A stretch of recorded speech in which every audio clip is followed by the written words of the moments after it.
எங்க குடும்பத்தோட முதல் வாரிசு அவ சுமந்துட்டு இருக்கா மாமா. அவளை அப்படியே விட்டு கொடுத்துருவோமா? தெய்வான இந்த வீட்டோட மூத்த மருமக. இந்த வீட்ல அவளுக்கு எல்லா உரிமையும் இருக்கு.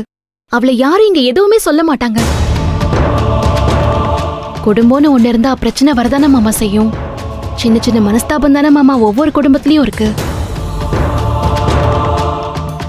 அதை சரி பண்ண முயற்சி பண்ணணுமே தவிர இந்த மாதிரி ஆளாளுக்கு ஒரு பக்கம் போறேன் போறேன்னு சொல்லக்கூடாது. இதனால விரிசல் பெருசாகுமே தவிர சரியா ஆகாது மாமா.